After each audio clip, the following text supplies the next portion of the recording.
Awesome, thank you. So as a parent who's forced his two kids to wear what seemingly now worthless chest protectors in the North Carolina summers during baseball, I thank Dr. Link for all his work in the field, which is actually quite remarkable. So I'm here to talk a little bit about WPW.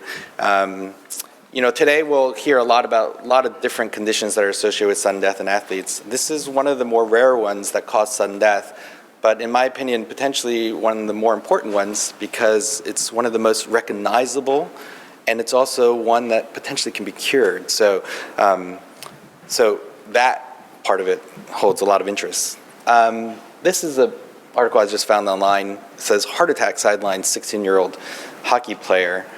And they were diagnosed with WPW. The reason why I start with this is just, again, to emphasize the idea that we're here to talk about sudden death. And, it's very difficult to understand and parse through the literature and talk to people, which is why we hold conferences like this, because a lot of times people use the terminology like heart attack. And certainly somebody with WPW, commotio cordis, or so forth is a completely different mechanism. And hopefully we can all learn from each other about understanding these a little bit better. So this is an EKG of a 25-year-old long-distance runner. And if you look at this EKG, you can see some characteristic features that sort of jump out. And the two that sort of really are the most recognizable are what's called a delta wave. And we'll go into that in just a little bit. And it's seemingly this little slurring that occurs right before that big spike or the onset of the QRS complex. And then a very short PR interval. This suggests that electricity is sort of coming down very fast from the atrium to the ventricle. And this is near and dear to our heart because Duke has done a lot of the seminal work in WPW. This was actually, just like commotio cordis, discovered and described in 1893 by Stanley Kent. And that was the original description of electricity that's able to conduct from the atrium to the ventricle, but outside of the AV node. In 1913 was the first description of pre-excitation, and then in 1930, really with Wolf, Parkinson, and White, the three authors of the seminal paper describe 11 patients that essentially had this condition associated with symptoms and tachycardia. And where does Duke come in? Well, this is 1967. This ends up being actually one of the first treatments ever in all of EP of a surgical procedure. In this case, it was actually open heart surgical procedure of fixing an irregular heart rhythm. And this was a fisherman who actually had consistent tachycardia. They brought him to the operating room, mapped out where this extra bundle was, and then essentially cut it, curing that patient. It's interesting enough for those who are interested in heart failure and so forth, this may also have been the first case of tachy-induced cardiomyopathy that was reversible. So a really landmark study here. This was followed up later on by Mel Scheinman in San Francisco, that was the first person to ablate, sort of in modern terms using catheter ablation, this irregular heart rhythm. This was done surgically. And then very shortly after, 1971, very clear association with this irregular heart rhythm connection and sudden cardiac death. When we look at WPW, the incidence actually is more common than you think. It's estimated 1 to 4.5 out of 1,000, and just by rough math, that's 1 out of every 250 people. That's a lot. That's definitely a lot. And if you look at the sudden death risks, they vary quite a bit.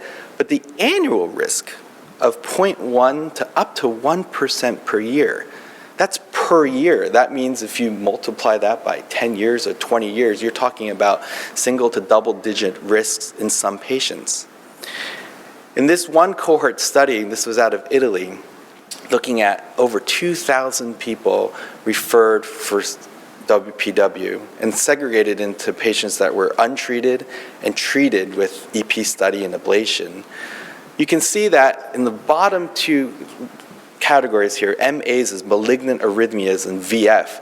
You can see in patients that were treated, you had 0 and 0, that was out of 1,000. But in an untreated group, you had 7.8%. This follow-up was quite a long follow-up. It was, I believe, 9 years or so. And the VF rate was 1.5%. So this is a preventable condition. This is a condition where people were actually referred, were seen, evaluated, had WPW, the decision was not to treat because of various different things. Maybe it was difficult location, maybe the risk was high, or maybe the pathway was thought to be potentially benign and not dangerous, and yet we're seeing potentially 8% that had malignant arrhythmias and 1.5% that had VF in a follow-up of people that were actually seen by the medical community. So it's quite a remarkable condition from that standpoint. But again, I emphasize as a whole, it is a very safe condition. And Dr. Link showed a similar slide here looking at the various causes of sudden cardiac death in the young, and WPW here is just a very small amount here at 1%. Now I'm going to take a pause here and do a little untraditional sort of just teaching about WPW, because I do think it's important that when we talk about this, we all sort of understand about what WPW really is, when I say WPW, what that means, and how this actually leads to the mechanism of sudden death. So when we look at normal heart conduction, electricity typically starts in the top part in the atrium. It starts from what's called the sinus node, and then it travels through the atrium, coming to a stopping point right in the middle called the AV node. And in sort of layman's terms, I like to think of that sort of like a highway structure. You have a lot of electricity flying through the highway, and it stops in the toll booth right in the middle. I'm from New Jersey. We're full of highways and toll booths. So then it goes from that toll booth down to the ventricle. That toll booth serves a lot of different reasons and purposes. Part of that purpose is there because it needs time for blood to sort of catch up. You have electricity flying through the heart. You need blood to sort of catch up from the atrium down to the ventricle. It also serves somewhat as a protection mechanism, so that if you go into irregular heart rhythms, you have this toll booth that potentially separates the two chambers, so you don't have VFib or VTAC, which we're all sort of worried about. In the setting of what's accessory pathways, and this is the really true pathology of what leads to WPW, these are little extra shortcuts. These are little extra pathways that essentially bypass. And a lot of times you'll hear that term bypass tracks. And they bypass the AV node. So they go around potentially that toll booth, so allowing direct potentially innervation into the ventricle. So when we look at how activation occurs, you see activation occurring in two different ways. You have activation occurring down the AV node, which is the traditional way, and then you have activation occurring down that accessory pathway or that bypass track. That bypass track is unimpeded. It's just an open road. And so in that case, you have pre-excitation. Pre-excitation means you're exciting the ventricle early, and that occurs in the form of what's called that delta wave. So what that delta wave essentially is saying, hey, this is the ventricle that's starting and activating in the abnormal way, and then the rest of the QRS complex is the ventricle activating in the normal way. And you get what's called fusion, which makes it saying two different types of activation energies all combined into one thing, and that makes it look sort of slurry and makes it look wide, and that's why that PR interval is really, really short. Now, conduction in that case can occur down the pathway, it can occur up the pathway, it can occur in both directions, but not at the same time. And so sometimes these things can be hard to see, but what is the downside of having this shortcut? Well, one of the things is it can cause an irregular heart rhythm. So if all of a sudden you have two ways to go up and down the heart, you know, a toll booth, you're blocked. You can only go one way up it. But if you have another way, you can go down one way, come back the other, and then all of a sudden you're spinning around in a big circle, and that can be something like an SVT or something called the AV reentrant tachycardia.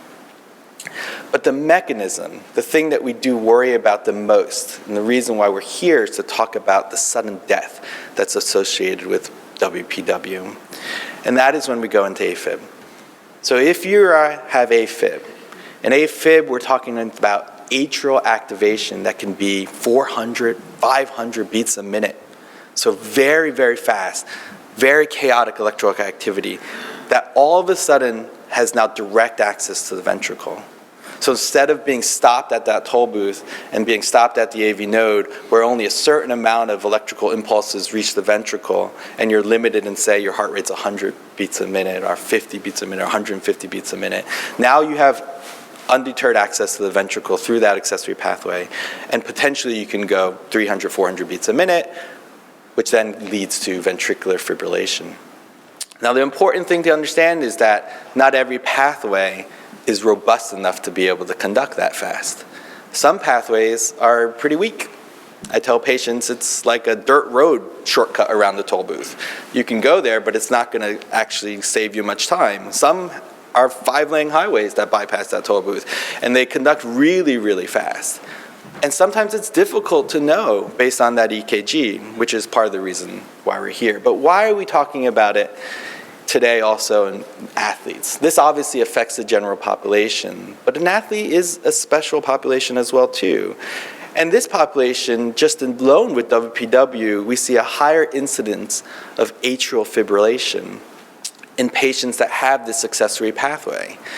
In some cases, the hazard ratios and so forth can be up to 4-fold an increased risk of AFib just by having that pathway. Now, the mechanisms are still sort of being worked out. Some people think it's collision of wavefronts. Some people think it's mechanical insertions. Some people think it's sources of PACs or extra beats or so forth. And amazingly, in some cases, even ablating the pathway, you still don't get rid of the risk of AFib. Now, that is some mixed data over there, but in this case, you can see a potentially 9% incidence of atrial fibrillation after ablation compared to a cohort control of 2%, so 4 times increased risk of AFib in WPW. And Jim Dalberts will talk a little bit about AFib in athletes later on. But we know that there's a strong association with AFib in athletes. In this meta-analysis, we're seeing potentially a 4 to 5-fold increase of AFib in athletes. So when we're thinking about WPW and we're thinking about athletes, we're not only just thinking about, okay, well, this is bad for everybody who go into AFib. We're now thinking about a population that potentially has a higher risk of atrial fibrillation, a higher risk of being in high adrenaline states, which we know increases the conduction velocity of those pathways. So if you take somebody who has an accessory pathway and then you give them adrenaline, sometimes that pathway conducts even faster. And it's known in the literature that a lot of the deaths and sudden deaths that occur in WPW are with these accessory pathways occurs in the setting of physical exertion. So this is a group that we need to sort of capture. This is a group that's high risk and we want to actually prevent. And unfortunately, there are multiple different accounts of athletes that have died that have WPW. We also know some famous athletes, LaMarcus Aldridge from the San Antonio Spurs, some hockey players and football players all have WPW. And luckily, you can fix this. So that's my poor attempt at ablation analogy. So LaMarcus Aldridge, as you know, was cleared and he had an ablation and seemingly is doing fine because he's back on the court. Now, amazingly also too, and this again is one cohort study, but this was a study that looked at patients with WPW that had ablation and looked at long-term survival, mortality with ablation. And you can see that in patients with WPW and no ablations, in the green had the sort of worst survival, no WPW, and amazingly, an EP ablation is associated with increased or decreased mortality, which I think just says how amazing EP is. Now this is probably just one small study and it's mixed with tons of different caveats, but it does tell you that this is a treatable potential condition, and I think that's really important. So here's a pop quiz. I won't call on anyone, but which one of these patients has WPW? 3 very different looking EKGs. Top left one, you can see, looks like a classic delta wave. The bottom one in the middle looks like a left bundle branch block. And the one on the right just looks like a normal EKG. Well, the answer obviously is they all have WPW. And why is that the case? The case is really pretty simple. And the idea is simply that I told you that sometimes these pathways are one-way streets, sometimes they go both directions. But it also depends on where they're coming from.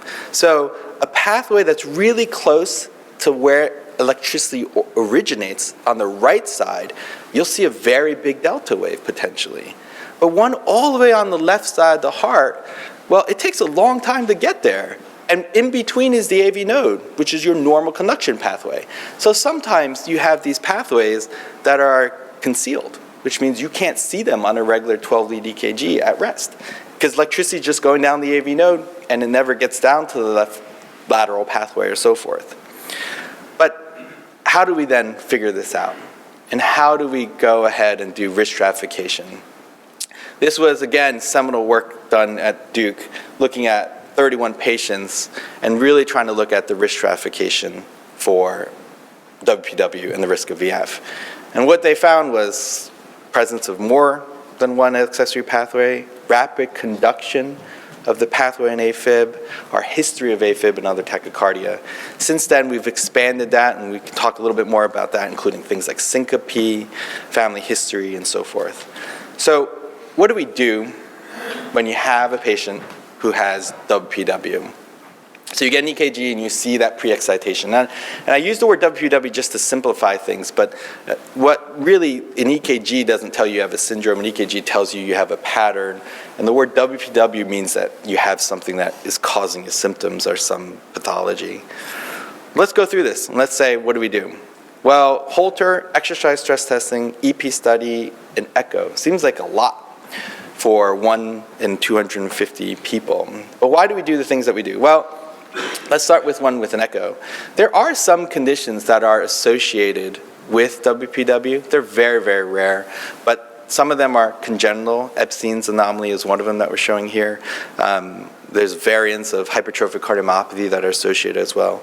So in an athlete who potentially has WPW, especially someone who potentially has symptoms, it's important to understand and make sure we're not just thinking that this is just a purely electrical.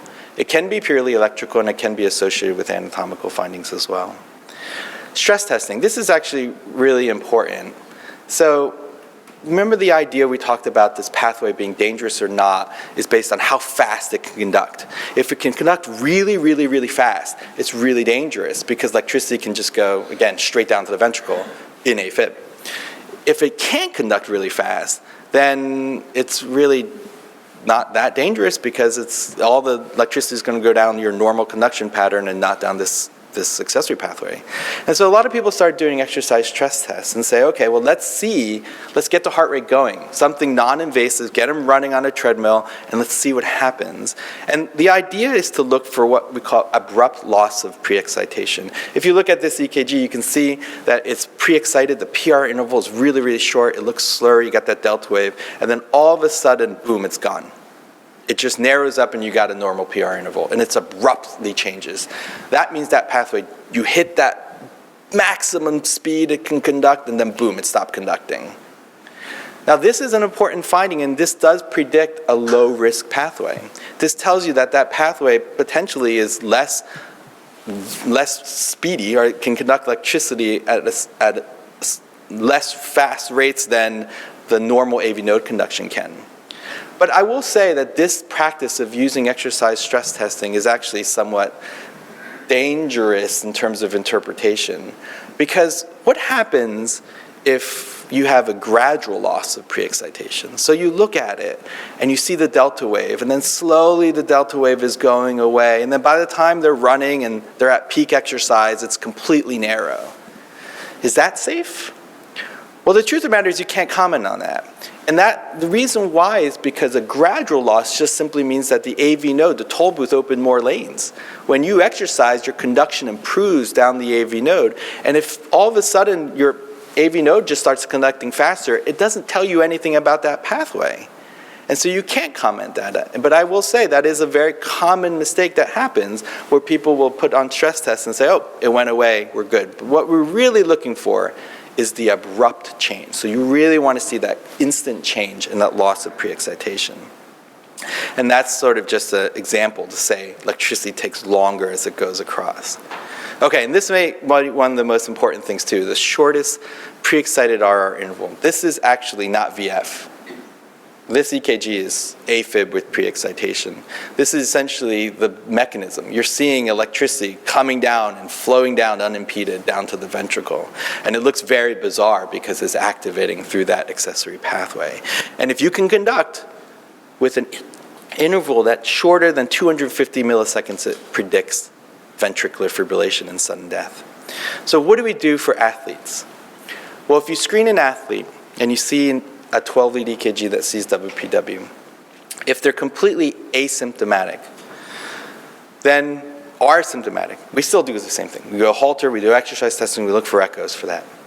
When do we decide for an EP study? When do we decide to refer to electrophysiology and say, let's go and look into the lab and really figure out the true properties of this pathway? Well, if it's any athlete, even if they're asymptomatic, that is engaged in moderate to high-level competitive sports, that would be an indication. If they've had symptoms in the past, that includes signs of persistent tachycardia, syncope, and so forth, that would be another reason. The European Society says all athletes with WPW should undergo an EP study. If we find the pathway, we see the pathway, when do we decide we need to ablate it? Well, if you determine it's high risk, it means it conducts really fast, if you're able to induce irregular heart rhythms, if you see multiple pathways, those are times you can ablate. The success rate's over 95% cure. Cure, gone, won't see it again. The risk is about 1%. That's not trivial, so you really still need to do risk stratification. If it's a low risk pathway, that's somebody who you see it doesn't conduct fast, that the pathway goes away and it's not something that you can induce irregular heart rhythms for, then it's someone that you can monitor and you can continue to follow. After ablation, the Bethesda conference tells us you can go back to competitive sports in 2 to 4 weeks. As long as your EKG is negative, there's no recurrence of the WPW, there's no occurrence of the accessory pathway. The European Society says wait 3 months to make sure this doesn't come back after ablation. But again, we need to remember that even in that group where we decide it's low risk, there's still a high incidence of late recurrence of malignant arrhythmias, and we do need to continue to monitor people who have deep WPW. This is the guidelines of the Bethesda conference and the HRS guidelines for what we do. This is exactly what I just said. So essentially, do the screening, perform stress testing, the non-invasive workup, EP study if it's high risk or symptomatic, and decide if it's ablation if it's high risk or if patients are counseled on whether ablation is appropriate or not. And I'll end there. Thank you.